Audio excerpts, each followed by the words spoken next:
Boa noite a todos. Queria convidá-los a abrirem suas Bíblias na Epístola de Paulo a Filemon, nos versículos de 4 a 7.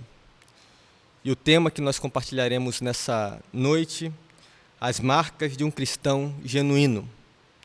Mais uma vez, tema de hoje, as marcas de um cristão genuíno. Filemon, versos de 4 a 7.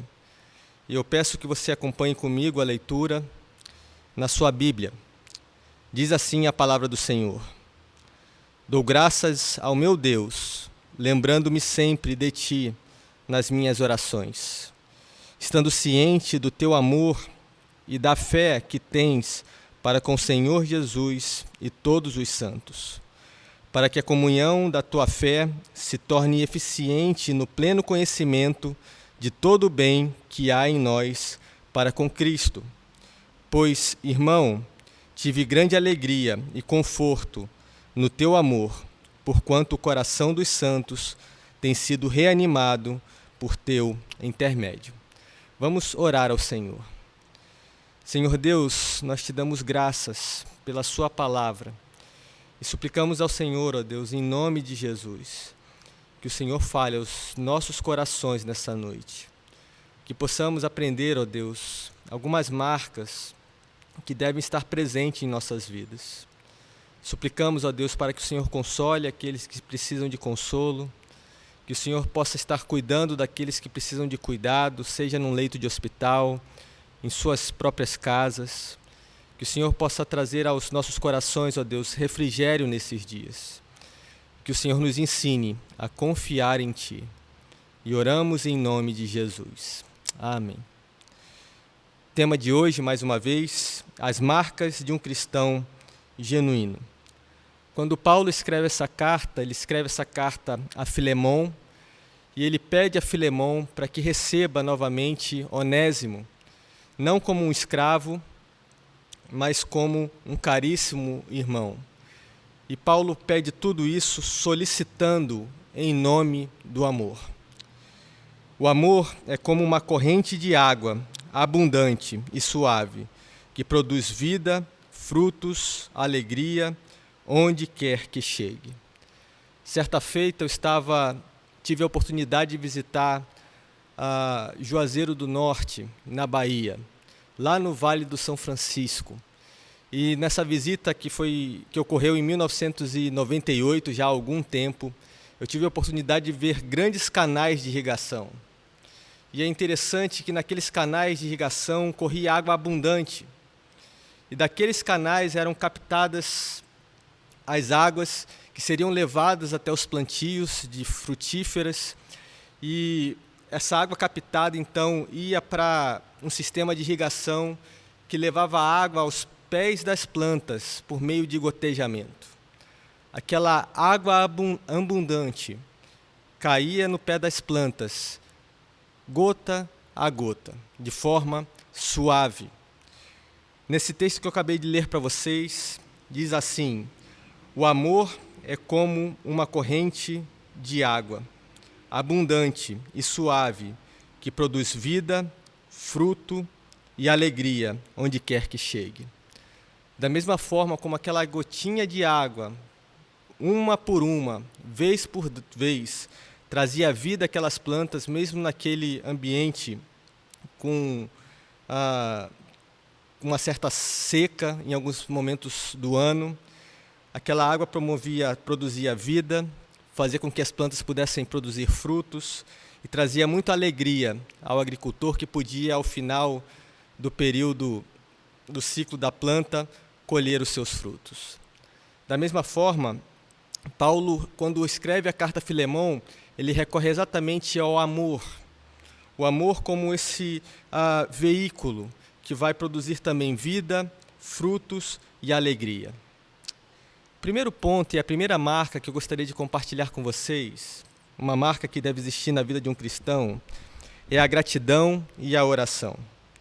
No versículo 4, Paulo diz: Dou graças ao meu Deus, lembrando-me sempre de ti nas minhas orações. Paulo era, sem dúvida alguma, um homem grato. Ele estava preso, E mesmo assim, ele tem um coração generoso e um coração grato a Deus.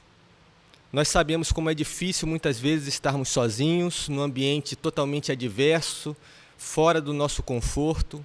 E muitas vezes, em situações como essas, o nosso coração tende a murmurar, a lamentar, a reclamar de alguma coisa. Mas quando eu olho para essa epístola, eu penso aqui que Paulo está exatamente externando um coração grato a Deus, apesar da situação que ele se encontra. Um coração que é generoso a ponto de se preocupar com alguém, mesmo estando numa situação não confortável para ele. Paulo era um homem grato a Deus. Que possamos aprender a ser gratos a Deus e render a Ele ações de graças pela vida, pelo seu cuidado, por nossas famílias e irmãos. Que possamos cultivar, com a graça de Deus, um coração grato, à semelhança de Paulo. Um coração que agradece ao Senhor, que rende ações de graças a Deus, mesmo quando as situações não são favoráveis. Que possamos descansar no Senhor. A segunda característica que eu percebo na vida de Paulo é que Paulo ele era um homem de oração. Mesmo em momentos difíceis, Paulo sempre estava orando. Paulo muitas vezes orava por ele mesmo, para que Deus pudesse aliviar alguma dor, algum sofrimento. Mas Paulo aqui nessa carta, ele ora lembrando de pessoas que são importantes na sua vida. Orando por pessoas com quem ele se importava. No finalzinho do versículo 4 ele diz: lembrando-me sempre de ti em minhas orações. Paulo estava sempre disposto a orar por pessoas e agradecer a Deus pela vida das pessoas. E eu queria fazer essa pergunta a você. Você é grato a Deus pela vida de pessoas que Deus tem colocado na sua vida, muitas vezes para cuidar de você, como instrumento de Deus para te dar um ombro amigo, te dar conselhos, te trazer uma palavra de Deus que vai te trazer um direcionamento? Você é grato a Deus por pessoas?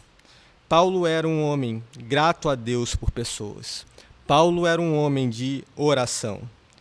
Os cristãos sempre devem priorizar a oração e nunca negligenciá-la por falta de tempo ou outro motivo. Nós vivemos num tempo, no século XXI, onde tudo é muito corrido. Nós, em poucos anos, saímos de uma situação onde as pessoas viviam, em sua grande maioria, no ambiente rural, para virem habitar agora um ambiente urbano. E boa parte hoje da população brasileira vive num ambiente urbano, num ambiente frenético, onde as atividades são muitas, onde as preocupações são muitas. E, infelizmente, muitos cristãos têm deixado de orar ao Senhor por causa das muitas ocupações. Sabe, a falta de oração é um dos principais sintomas como indicativo de que uma vida espiritual não está bem. Quando nós paramos de orar, nós devemos estar atentos, porque algo está indo não muito bem em nossa vida. Certa feita, C.S. Lewis escreveu: a nuvem de mosquitos formada pelas pequenas preocupações e decisões relacionadas à próxima hora interrompeu minhas orações com mais frequência do que em qualquer paixão ou desejo. C.S. Lewis ele reconheceu que as pequenas preocupações, os pequenos anseios, as decisões relacionadas à próxima hora, ao próximo momento da nossa vida, muitas vezes tiram a nossa mente do foco de buscar ao Senhor por direção para as nossas vidas.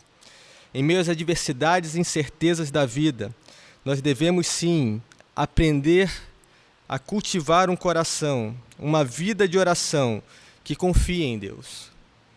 Sabe, eu sei como isso é difícil, porque eu sinto essa luta constantemente no meu próprio coração. Muitas vezes eu quero ter o controle da vida nas minhas próprias mãos. Eu quero tomar decisões pautadas na minha própria força, naquilo que eu vejo e eu percebo que eu posso fazer. E muitas vezes Deus, na sua graça, Ele permite nós reconhecermos a nossa fraqueza, para que nós possamos buscá-lo em oração. Paulo, quando escreve a carta aos Filipenses, ele vai dizer em Filipenses 4, 6 e 7, Não andeis ansiosos de coisa alguma, em tudo, porém, sejam conhecidas diante de Deus as vossas petições, pela oração e pela súplica com ações de graças. E a paz de Deus, que excede todo entendimento, guardará o vosso coração e a vossa mente em Cristo Jesus. Observe nesse texto de Filipenses que Paulo está dizendo: não andeis ansiosos de coisa alguma. Paulo está dizendo que não existem motivos que devem tomar a nossa vida de oração e substituí-la a ponto de nós andarmos ansiosos e não buscarmos a Deus.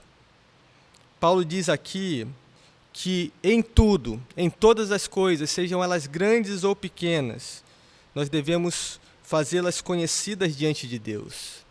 Não porque Deus não as conhece, Deus as conhece sim, mas Deus deseja que nós as compartilhemos com Ele. Que nós possamos levar aquilo que nos anseia, nossas preocupações, nossas dificuldades, sejam elas pequenas ou grandes, ao Senhor. E fazendo tudo isso com ações de graças, glorificando a Deus, de antemão mesmo, reconhecendo que os seus caminhos, que os seus propósitos são sempre melhores para as nossas vidas. E o que nós temos aqui na sequência é que a paz de Deus, que excede todo entendimento, guardará o nosso coração e a nossa mente em Cristo Jesus. Uma paz sobrenatural, que guarda aquilo que muitas vezes é perturbado e ocupado com os nossos anseios. O nosso coração e a nossa mente. O nosso coração e a nossa mente. Devemos ser gratos a Deus pela vida dos nossos familiares e pela vida dos nossos irmãos. Nesses tempos difíceis, muitas vezes nós esquecemos de orar por pessoas. E eu queria desafiar você que pudesse pensar em pessoas nesse momento, pensar em pessoas que estão precisando das suas orações, e que você pudesse interceder por elas, que você pudesse louvar a Deus pela vida delas. As nossas orações podem chegar a um Deus que pode fazer coisas que nós não podemos fazer. Então creia no poder da oração. Creia que Deus responde oração, as nossas orações. Nós somos pessoas que conseguem se alegrar por causa da vida dos nossos irmãos e louvarmos a Deus por isso. Nós conseguimos, de fato, nos alegrar por causa da vida dos nossos irmãos. Somos pessoas que, de fato, se preocupam com a vida de outras pessoas, a ponto de orarmos por elas, a ponto de separarmos um tempo no nosso dia, na nossa correria, nas nossas atividades, para orarmos por pessoas que precisam das nossas orações. Paulo era um homem grato a Deus e um homem de oração. Duas marcas que devem estar presentes na vida de todo cristão genuíno. Segundo ponto, mais 3 marcas aqui: amor, fé e obras. No versículo 5 está escrito: estando ciente do teu amor e da fé que tens para com o Senhor Jesus e todos os santos. Nesse versículo aqui nós temos uma estrutura quiástica muito presente no Antigo Testamento, e Paulo então traz essa característica de estilo para esse texto no Novo Testamento, no qual a fé ela está relacionada a Jesus Cristo e o amor na ponta direcionado a todos os santos. E essa estrutura ela é chamada de estrutura quiástica exatamente por fazer essa posição aqui, uma letra grega chamada rhi, como se fosse um X, onde a fé se relaciona a Jesus Cristo e o amor a todos os santos. E dessa forma bela, Paulo nos ensina 2 coisas: que a fé em Cristo Jesus e o amor por Ele e o amor por nossos irmãos são elementos essenciais na vida de todo crente. João Calvino, certa feita, escreveu: o enaltecimento que Paulo tributa a Filemão inclui resumidamente toda a perfeição de um cristão: fé em Jesus Cristo e amor ao próximo, pois os deveres de nossa vida se relacionam com esses 2 elementos. A nossa fé em Jesus é de onde brota nossa prática da vida cristã. Nós devemos produzir bons frutos, porque estamos presos à videira verdadeira, que é Jesus Cristo. A nossa fé em Cristo deve ser de onde brota a nossa vida prática para a glória de Deus. Se amamos a Deus, devemos amar também aqueles a quem Deus amou. Devemos amar aqueles que estão próximos de nós, amar o nosso próximo. E o nosso próximo são exatamente aquelas pessoas que estão próximas de nós. Nossa fé em Jesus Cristo também deve ser manifestada por meio de um amor ao próximo. É como se fossem frutos de uma bela árvore. Nós devemos produzir frutos que brotam de um coração que recebeu o amor de Deus e que agora externa esse amor por meio do cuidado, por meio das orações, por meio do conforto direcionado àqueles que estão próximos de nós. Paulo então nos lembra disso no versículo 5. Estando ciente do teu amor e da tua fé que tens para com o Senhor e todos os santos. A terceira marca que eu queria compartilhar com vocês é que nós estamos em uma transformação constante de glória em glória. Todo cristão, ele está num processo de conformação à imagem de Cristo Jesus. Nós somos como blocos de pedra, no qual a imagem de Cristo tem sido esculpida diariamente. Nos nossos arranhões, nos nossos tropeções, nas nossas quedas, nos nossos erros e acertos, nós temos sempre crescido e a imagem de Deus tem sido esculpida em nós. Muitas vezes em nossas alegrias, em nossas frustrações, em nossas incapacidades, Deus parece que está nos ensinando a confiarmos nele. E à medida que confiamos nele, nós estamos tendo a imagem de Cristo sendo esculpida em nós. Em nossas vulnerabilidades, em nossa compaixão para com aqueles que nos machucam, em nossa compaixão por pessoas que muitas vezes nós não conhecemos. É isso que tem sido esculpido em nós. Em 2 Coríntios 3:18, Paulo vai dizer: e todos nós, com o rosto desvendado, contemplando, como por espelho, a glória do Senhor, somos transformados de glória em glória. Esse processo de transformação à imagem de Deus, ela é um processo, é um pedacinho por vez. Se nós pudéssemos contemplar um escultor esculpindo uma imagem num bloco de mármore, nós poderíamos ali olhar instante a instante, momento a momento, que aquele grande bloco de mármore está cada vez mais semelhante à imagem que o escultor quer esculpir. E assim também é na nossa vida. A imagem de Cristo estava agora também sendo esculpida na vida de Onésimo, daquele homem que era um escravo, que fugiu da casa do seu Senhor, mas que por meio do encontro com Cristo estava vivendo agora como um filho de Deus, como uma nova criatura. Essa imagem esculpida também pode ser observada na vida de Paulo, um homem que poderia ser comparado a um touro brabo, a um homem valente, perseguidor da igreja, mas que agora está em uma prisão, rendendo graças a Deus por tudo, pela vida de irmãos preciosos, e escrevendo uma carta de forma generosa, em nome do amor. Essa imagem também estava sendo esculpida na vida de Filemão, aquele que deveria acolher Onésimo como um caríssimo irmão. Sabe, o conhecimento de Jesus, de seu amor e da sua vontade, nos leva sempre a dar um passo além, um passo à frente. Nós devemos dar esse passo à frente por amor a Ele. Eu sempre gosto de lembrar de uma coisa que eu li. Se Jesus Cristo tivesse descido daquela cruz, quando viu todo aquele povo clamando contra Ele, nós não teríamos esperança. Mas Jesus Cristo suportou tudo até o fim, por obediência ao Pai e por amor a nós. Jesus Cristo deu todos os seus passos até o último.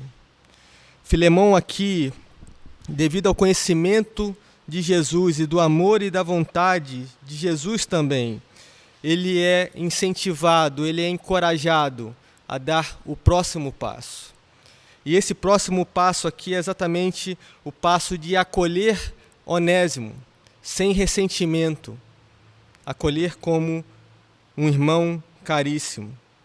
E é dessa forma, passo a passo, vez por vez, que passamos a cada dia a refletir a imagem de Cristo Jesus. Filemão deveria receber Onésimo como um irmão em Cristo.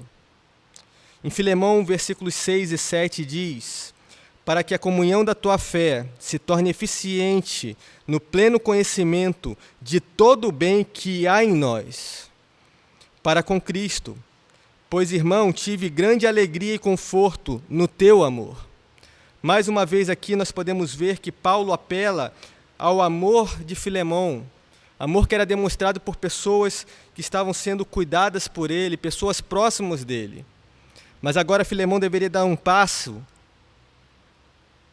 em direção àquele que o havia machucado. Muitas vezes nós devemos dar um passo em direção àquele que nos machucou.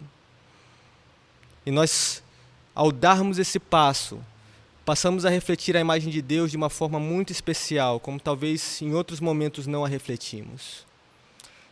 A Bíblia fala muitas vezes que nós devemos amar aqueles que nos machucam, amar o nosso inimigo, não amar somente aqueles que nos amam. E Paulo vai completar dizendo: porquanto o coração dos santos tem sido reanimado por teu intermédio. E Paulo então é como se ele dissesse: reanima também o coração de Onésimo quando ele chegar até você. A fé, ela se tornará eficiente no amor, quando ela puder ser expressa por meio do amor a Deus e do amor ao nosso próximo. A fé se tornará eficaz e real quando olharmos para Jesus, o autor e consumador da nossa fé.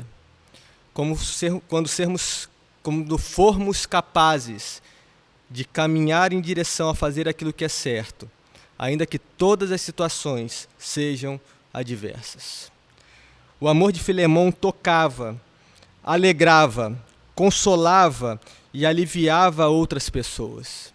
Filemão era assim.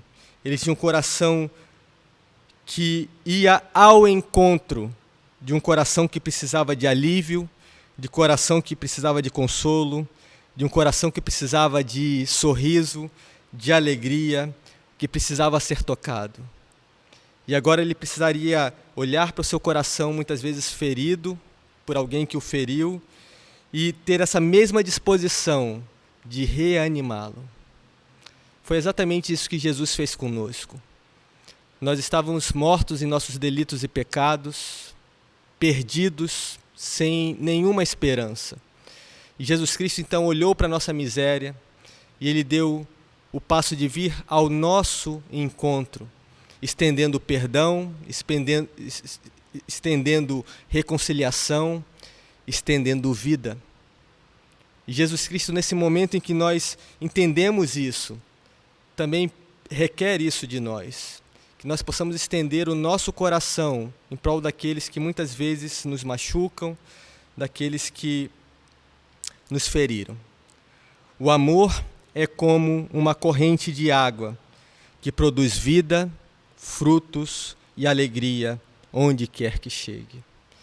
Que do seu coração possa brotar somente o amor. E que esse amor possa ser um amor que brote da fonte, daquele amor que um dia Deus colocou no seu coração. E com isso em mente, eu queria compartilhar, para terminarmos, algumas aplicações.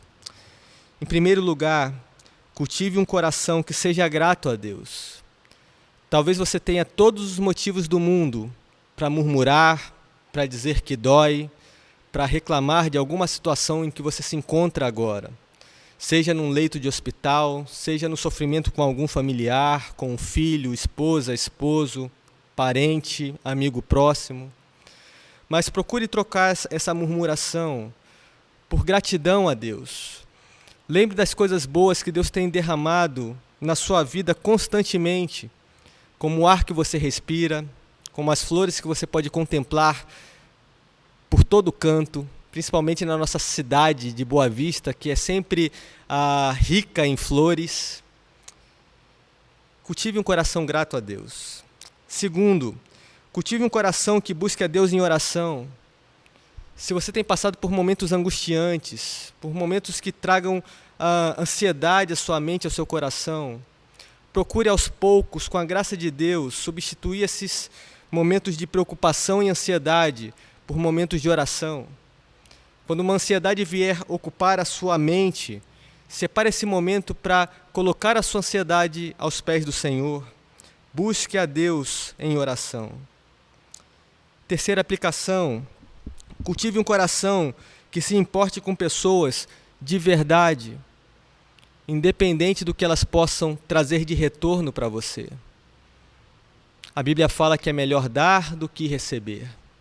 Então se importe verdadeiramente com pessoas, assim como um dia Cristo olhou para você e se importou com você por amar você.